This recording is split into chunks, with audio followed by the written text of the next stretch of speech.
suivi ne zala quitté mbongo il combien ngana évité matata iba qui combien na évité et combien zala qui utilisé en bon escient na évité c'est la justice mais il faudrait pas que tosuka alingeti ya comme justice te alingeti après ça dossier d'abord mais il faut pas alingeti ba que non kuna na Sénat mimi wa bomba kuna na Sénat mimi wa bomba mais ezali rôle na ba imité na bango zo protéger ezali rôle na yete yo rôle na yo ba yo sala enquête na yo tu remets à qui des droits au sein de l'enquête d'ailleurs, tu remets la justice. Mais il y a comme il faut condamner là.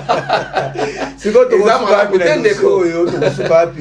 procureur de la République à quelque saisir constitutionnel par rapport au dossier Matata. C'est quoi ton non, le problème est ça. Niveau nyo surtout Matata yemo connaît à l'homme là monokone. Moi je crois à ces déclarations. Avant que ça gagne mon tiako kima à partir de convaincre un gars ça nini. Un gars kima na ye. Mais abio basa de réquisition mingi na Sénat. Pour lever ba imiter na ye aye mbango na Kinshasa et puis à cette déclaration que je suis venu affronter la justice de mon pays et tant que c'est ça qui Sénat a levé ba immunité où est son problème Sénat protégé à l'objet je remercie mes collègues sénateurs mais oui c'est un acte quand même il faut être c'est l'élégance politique c'est la courtoisie quand ceux qui va afficher solidarité na yo ata ba to au songona matanga on va merci beaucoup na ba to ba sungio bayi ba sogena pour moi au moins psychologiquement ba lobi que yo oyibaki mbonga bukangalozo oyibi ofani nye obi non na iba kité ba bité oyibi il faut qu'on na prison mais ba tout monde ba yeko pas assister yo ba bi non en tout cas ndeko biso na commission bombi yo na commission yo to sali ba bombi yo nde na ibi to ko bomba parce que biso na congolais na mitu na biso to kanzeka matata azamu yibi il faut pas jeter na prison. Non, quand le Sénat peut blanchir, il était jusqu'à là. C'est ça, le dossier reste pendant. À chaque instant, il pourra répondre de ces actes. Voilà, Vital Kamerhe est condamné en appel 13 ans de travaux forcés. L'INC en colère, il lance déjà des manifestations pour démontrer leur mécontentement. Claude Molisso, on aura tout vu dans ce pays. Non, mon cher, Vital Kamerhe d'abord un condamné pour 57 détournements. J'ai mis ça entre guillemets, a détourné 57 millions de dollars. Dans le projet, il y a maison préfabriquée, programme à 100 jours. Mais ce que total il document oyo basala qui pour lancer le programme à 100 jours le chef de l'État. Mais tout le monde il a plus de 400 millions de dollars. 400 millions, il a 400 000 T, 100 millions, 200 millions, 300 millions, 400 millions. Oyo koko tongata ba hôpital so combien banzere bonga. Mais et kakabo. Mais ce qui vit réellement Narbi Soki réellement il va qui c'est 57 millions. Mais le reste c'est un tika qui nana ibakiam et ça là non ça le musalata parce que Vital est maison préfabriquée mbongo ya banzela ya route Bukavu Shabunda kuna route wana kusie beba makasi ngana salaka route wana année passée na kenda kuna Bukavu na hizo kende ti Mwenga ko traverser de Shabunda nzela iza te ba to nyoko ma commerçant ba nyoko ça peut faciliter le circuit économique ya mboka. Mais mbongo ebimaki baseli ni batina 300 plus de 300 millions. Est-ce que IGF ndenga zaona même inspecteur judiciaire même procureur et parquet ba ko mener enquête était pour 300 millions za mbongo ebele et ko tongata ba plutôt misa tu mimine na arubi na bunya non kaka Kamerhe au monde ba kamwesali nyo sacré awa. Il y a loi sur Noël Tchani, sur la nationalité. Bah réaction où tu es et où tu as une DPS. Mais est-ce que vous avez que non Moïse Katumbi Azala, candidat président de la République en 2023. Bah tu as vu Matata Pone, bah il y a la candidate. Bah tu as attaqué Vital Azala sous candidat. Et effectivement Vital a Dinda. Pourquoi Vital Kamerhe assis à Dindi. Attention le 30 juin, président a signé mesure de grâce. Casier judiciaire n'a pas entaché. Alors, mais pourquoi lier condamnation à Vital Kamerhe na IDPS? Non, parce que tu as une déclaration à IDPS. C'est la justice. Non. Ce n'est pas lié. Tu as une déclaration à Kabuya. Regarde déclaration bataille de pèse. Kabouya avec batiki justice ça. Ah, Dekonangai. Kabouya il s'est 300 millions on est sur les 400 millions, Vital Alibi entre guillemets 57 millions. 300 millions Kabouya il s'est on est dans ça là Kabouya. Parce qu'il y a donc kotaka makambo ya Kabouya ya Kamere. Azoko kotaka makambo ya Matata. Azoko kotaka makambo ya Moïse Katumbi. Makambo eski à 300 millions na Kabouya ça biso. Bah toi même ça tout bino comment blanchir bango? Non, biso to bi so il est pensé ba ki Kabila dans état de droit. Bango ne ba une état de droit. Tout le monde a un état de droit exact, collier exact, courant exact, maille exact. C'est au sala musala nango. Mais je suis à ça musala pour 57 millions sur les 400 millions. Mais 300 millions de dollars papa. Non, na mon état sur bozo que ça 300 millions dollars, 300 dollars. 300 millions de dollars. Hein? Prenez un peu cette grosse somme d'argent. Qu'est-ce qui a fait que Jamala soit 6 mois, 6 ans, je me rappelle plus. 6 ans, on soit une année. Une année. Moïma. Caméra 13 ans. Ah, il y a un moment il a eu une basali, bureau politique, là-bas, on va salir réunion. Va produire déclaration par lobby, c'est un procès politique. Ceux qui vont y une lobby, c'est un procès politique. Ils font allusion à qui? Politique. On a fait tout dans Billy Kamba Lenda Obama Kamboana. C'est un procès politique. Est-ce qu'il faut lier les procès à la politique, à la politique en même temps? Oui, il y a aussi les noms du chef de l'État. Il y a un lobby, il faut chef de l'État. Il fallait chef d'État assurer procès équitable. Assurer équitabilité. Après que c'est géré dans ma justice. Bango balobi que ba 5 chefs d'État c'est géré dans dossier. Mais procès là équitable. La justice c'est à l'UNC, au bureau politique de l'UNC, à Billy Kambale de nous expliquer qu'est-ce qu'ils entendent par procès équitable. Mais tout le monde va connaître Vital Kamerhe dans 57 pour un dossier à maison préfabriquée pendant que balobi que ba matériaux à maison préfabriqués dans la Tanzanie na port de Mombasa. Kuna mon monsieur dans port qui à Dar es Salaam. Mais quand Vital carrière politique na esili. Attention basali marche les lots. Attention basali balongo na yé balongo na union sacrée. Carrière politique à Vital Kamerhe. Ne pensez-vous pas que Billy Kambale est allé un peu vite en besoin? Non, Billy Kambale les jours où on a condamné Vital Kamerhe à 13 ans de travaux forcés au second degré, à l'objet que bureau politique a UNC et qu'on se revenir.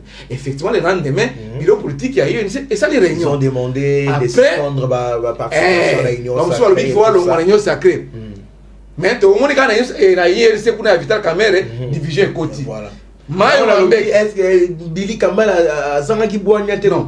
Moutou a nommé Billy Kambale comme secrétaire général il y a UNC, c'est Vital Kamerhe. Donc c'est que Billy Kambale Azali na rôle wana ya kolobe la parti. Kamerhe nda zope saïba. Kamerhe a nommé wana yem président du parti a nommé a remplacé Boji qui a été nommé ministre il y a budget. Mais si quand tu as moins de temps, si tu as sali pendant même 2 mois, tu as besoin de non, sur le loba babo maliba est-ce que vous avez dit que poste wala ndeko police yango toza koloba makamwe kabola kamera na kangudia yango inyo sakeza ila affaire ya babumu oboni vient na ngai mayo Jean-Baudouin Mayo Mambeke alobi te Billy Kambale aux na faute, il fallait pas déclarer ndenge wana te pendant que Billy Kambale jouait son rôle ya secrétaire général. Mais il était aussi ministre de alobi lorsque Kamerhe a été condamné dans le procès Liboso, pourquoi il n'avait pas fait de telles déclarations? Il n'était pas secrétaire général. Aujourd'hui, il y avait Bosch qui était là. Maintenant, aujourd'hui, qu'il est secrétaire général. Il n'est plus ministre, il demande facilement aux gens de quitter les pouvoirs. Aujourd'hui, il est devenu secrétaire général à l'UNC. Il joue son rôle comme chef exécutif du parti. Mais où est le problème? Il y a Jean-Baudouin Mayo. Jean-Baudouin Mayo a dit non, petit Nangaï, yo ke mwambangu, Vital va condamner à 20 ans de prison, va condamner les sous 13 ans de prison. Tant que lobby est annulé. Oh, donc Billy Kambale a dit ça, il y a la vérité. Peut-être pour négocier. Pour éviter division un parti. Ici, il n'y a que l'amnistie où il peut effacer la peine infligée à Kamerhe. Ceux qui ont dit grâce présidentielle, va l'envoyer en prison. Kamerhe ne sera plus candidat président de la République. Parce qu'il y a mis bête à tolo à cause de la candidat en 2023. Parce que ça qui accord à Nairobi. Moi je donne raison aujourd'hui aux gens qui disent que non, il faut pas faire faut pas conclure les accords avec l'UDPS. Parce que l'UDPS a trahi à Genève avec l'affaire de Fayoulou, l'UDPS a trahi aux accords de Nairobi avec Kamerhe, l'UDPS avait trahi avec Kabila, l'UDPS a trahi avec Kabila n'a jamais trahi avec. Non, Kabila a respecté l'accord. na idemo avec le débauchage qu'il a fait. Non, Kabila a toujours répété. On attendait voir Félix Asali accord na Palou. Kabila asali accord na Palou. Ba respecter ango, ba asali accord na idemo, ba respecter ango. Idemo na nio ya Zanga Mobutu. Ayeke occuper poste na ye. Histoire ezamoko. Azora na ye a récupéré plus tata après nani akendaki na ye moko. Mais Kabila a respecté, il a été nommé ministre d'État. Chargé à besoins sociaux de base. Même si tout le monde qui a ngopé. Palou, asali primature ti gizenga muzitu ainsi de suite. Kabila c'était un homme de parole. Kabila il a négocié na accord ya après accord ya Sun City. Kabila kene ko bonza papa Tshisekedi mon babi ya ko occuper poste na vice-président wa. Tshisekedi qui a participer que le monde se compte à solo à la télé. Il y a solo. Yoka. Tuna olenga nko ya vivant. Moi j'étais en Afrique. Moi j'étais au dialogue était congolais. J'étais au dialogue était congolais. En Afrique du Sud. Papa Etienne Tshisekedi a participé aux travaux du dialogue du début à la fin. On attendait le voir vice-président de Bibi Mebobé. Même si les Azonga qui boya a sali tourner na Goma ke Rwanda pour voir les autorités rwandaises ainsi de suite. Mais Kabila Kabange Joseph le Raïs, la seule personne qui a la vision de grandeur de ce pays, a kenné que sa papa Tshisekedi a occupé poste na yo. Tshisekedi a boy. A boy a quitté ba olinga ko ibasa ba chez salama wana. Zaidi ngoma ngoma abima. Zaidi ngoma politique. Tout le monde était à Monisco. C'était ici na quartier à Monisco à l'époque parce qu'il y a nani ya galerie présidentielle. C'est là tout le monde ngakoi. Azali vivant. Kabila c'est un homme de parole. Kabila c'est aussi à couper ses locaux, à couper ses locaux. Ça a débauché, à débauché. Kabila c'est un homme de parole. Les Arabes va respecter ma corté. Kabila c'est un homme de parole. Donc sur ce point-là, il n'y a rien à lui reprocher. Biso Torobi Boye, il dépêche à l'époque qu'il a biso état de peuple d'abord, état de droit. Mais tous hommes ni état de droit, ni le peuple d'abord. Il y a qui ont vision chef de l'État, vision il y a le peuple d'abord. Tous hommes qui m'ont si fait. Et l'autre côté. Voilà, mais Billy Kamba demande aux gens de boycotter les décisions prises à barrière, mesures de barrière et tout ça. Là aussi, c'est côté les mélanges autorité. Non, l'autorité peut pas faire exemple. T'as non, va tourner, va au salon. Kabouya, ça de tourner là-bas. T'as la bague. Non, non. Akatite. Président a le message de l'eau, et l'anime tout le monde, bah imagine ya Kabouya na bandu, batte belé. Président lui-même dans la Katia nani ya Bukavu, dans la Katia Nord Kivu kuna Beni Butembo.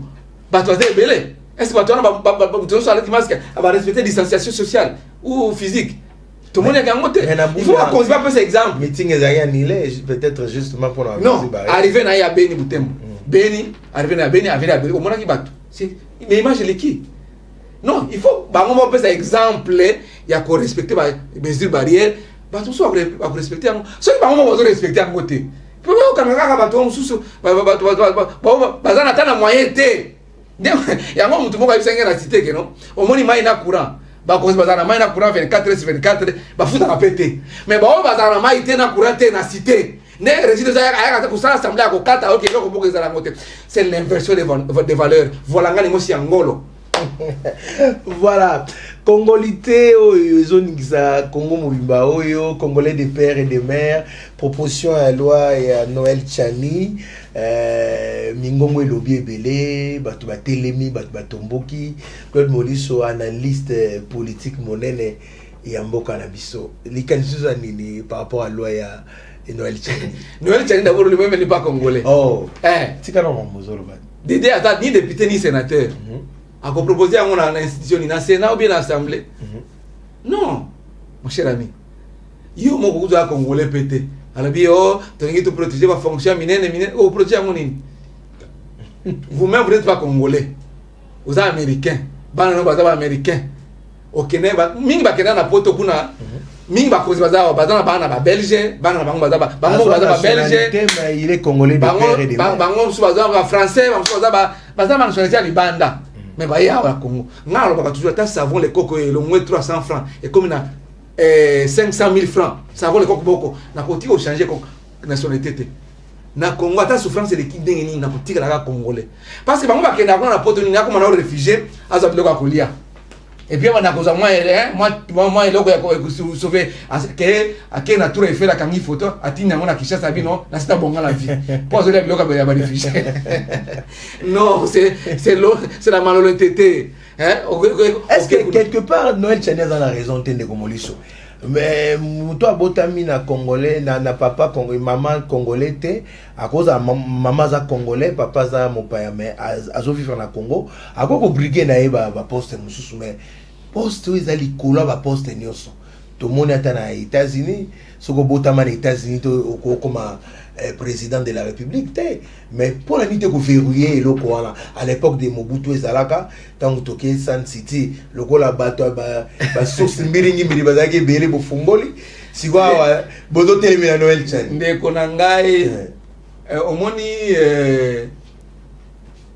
il faut tozala bato ya mibeko d'abord jusqu'après le contexte législateur na biso mobeko na biso li constitution na biso ezolobaki donc la nationalité congolaise est une et exclusive. Donc, on à la fois. On ne peut pas en détenir deux à la fois. Ce qui est bon, c'est que le Parlement a d'éviter un problème. Pour une double nationalité. D'abord, Vital Kamerhe, quand il était président de l'Assemblée nationale, a fait un moratoire pour la question. Tout le monde dit que tout ça, Belge, le premier ministre, tout ça, tout le monde est battu. Belge, tout ça, parce que Kennedy, pour la cause de moi, Bilo Akolia, vous avez réfugié, pose à moi, Bilo Akolia, il faut fausse déclaration. Mais, Bicho Torobi, ce n'est pas le moment. Ce n'est pas le moment. Parce que Mboka a besoin, il y a bateau yo, par exemple, il y a Mboka sur la population. Parce que ça va nous apporter quoi, bien sûr.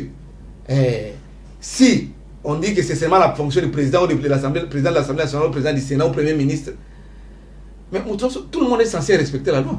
Oh, c'est la présidente de la République. Il faut tout ça m'ibeko. D'ailleurs, il va prêter serment l'école de la Constitution. Oh, c'est la simple citoyen balayeur, oh, c'est l'enseignant. Il faut tout ça m'ibeko. Mais ceux qui vont catégoriser, on se talibango, ils ont ségrégation. Ils ont mal monté. Donc nous tous nous sommes obligés de respecter la loi. Aujourd'hui, les la nationalité congolaise est une exclusive. Nous devons respecter ça. Les jours où on va changer la constitution, on peut avoir 3-4 nationalités. Donc tout c'est un mot. Parce que tout le monde a la France.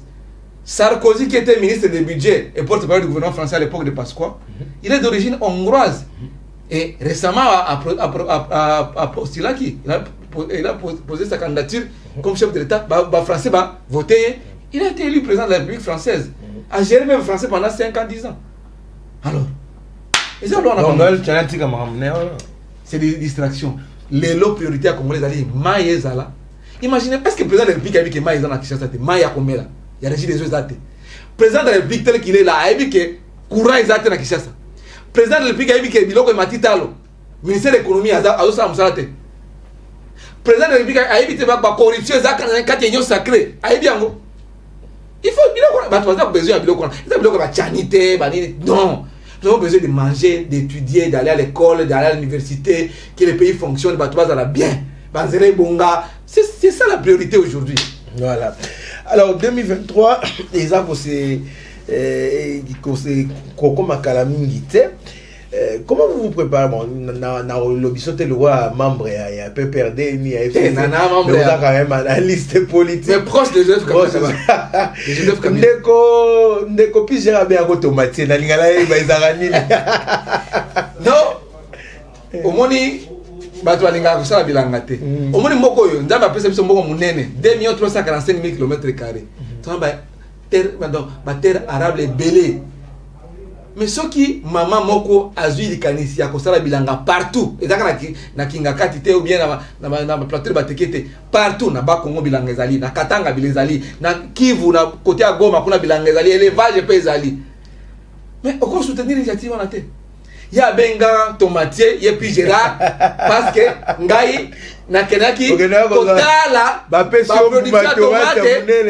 tomate oyo maman Olive anda kosala et ça conseille ça ba Congo est-ce que yena mobile na ba na ye ne bali aka tomate ba Congo ne bali aka ngote et puis bino molinga ka fana bo tia cravate na kingo o salotier chenette obigo na kia komela na yolo poulet mayo sauce mayo musala ngenge zola musala ki salve et ça bien te ton na mabele nzamba apesa mabele ya bien bamusu baza kolela kutu mbula biso tola mbula tout moment bamusu bazolela mabele ya kolona muni ba pays lokola ba Égypte ba fruits ezebele kuna le long ya rivière ya fleuve Nil baza kolona mais biso nzamba apesa biso ba rivière ebele ba fleuve mulai voilà mais tolingi bilanga te tolingi musala biro o sidiaka bamona ke yo za kalaka okolana na nzala motune uti na ndeko bienvenu Mangwata na Londres tunaki motuna boto tuna pizera ye loi beta tola za approche ya ndeko Joseph Kabila a expliqué biso non moi c'est Claude Molicho pizera za approche ya Fachi voter ngala lo ba moi je suis proche de Joseph Kabila ni yo des proches ya parce que tangi pizera a te pizera te bolimbisi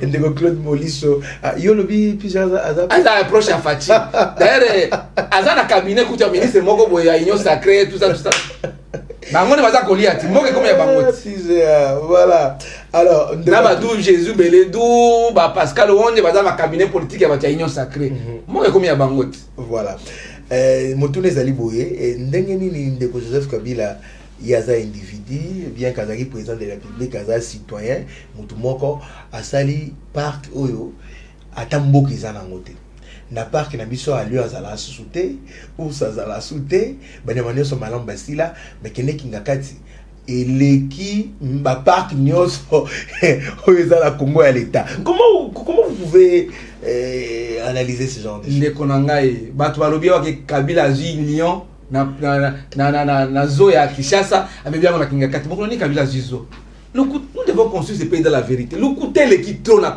Kinshasa na mboko oyo si tu vas les blâmer il dépêche lukuta bango na Kabila tikibile nyonso bozana maboko il est calme chez eux mais il faut pas les provoquer quand tout la Kabila té azak mutu moko alobaka te c'est quelqu'un qui a grandi dans les maquis les calme mais quand provoquer était comme une réaction mabe quand provoquer Kabila té ça il faut qu'il baye bakayango quand provoquer était atikibile nyonso il est calme chez lui bamusu balobia au Panama perpers Kabila ke ekologe ba mbongo na ye na Panama perpers soki na États-Unis soki yo kanisi Kabila nenga dawana soki États-Unis kuna na banki moko mbongo ya Kabila ezali ebimadi bana te balobi Panama perpers même c'est une montagne na izana Panama perpers ko Kabila akene nango omoni lokuta na idindaka ba zéro eloko moko mais mindele ndi ba awa ezali Kabila azali mutu moko akoli alingi nature c'est quelqu'un qui aime la nature environnement est la propre bien calme azam pépé naturel pour la ligne ko akufani na pendant pour na zamba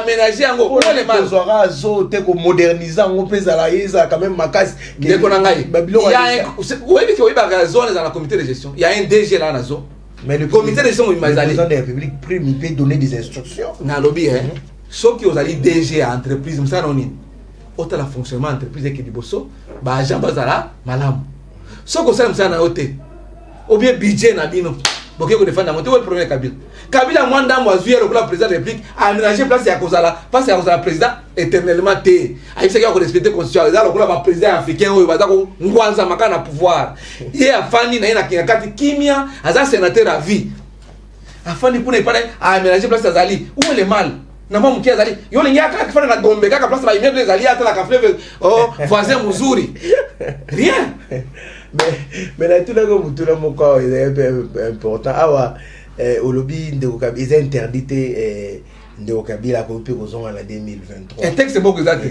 ba Alex Abiso ba ne ngomsha ide principal Alex Abiso ici ka texte mo le texte et lobby de Kabila s'est présenté comme candidat président donc c'est la ngona tout mais il y a les là qui a 15 personnes à zoa qui était la 2023 ko zoa Kabila soki azui ayako ngai na ngai yo moko ngana na ko zaba lokola ngai pe ko zaba mena cette fois là au komona changement ko zala parce que au moins pas surtout ba zaki pemena ye ba koti wapi na union sacrée moyena 15 000 10 000 dollars ba koti union sacrée pendant qu'il enseignant dans combien enseignant touche combien ce sont les anti-valeurs tout oyo ngai na ko zala pemena ye na ko ka pe ba to bazalo kola ngai o mona musala ndenge usale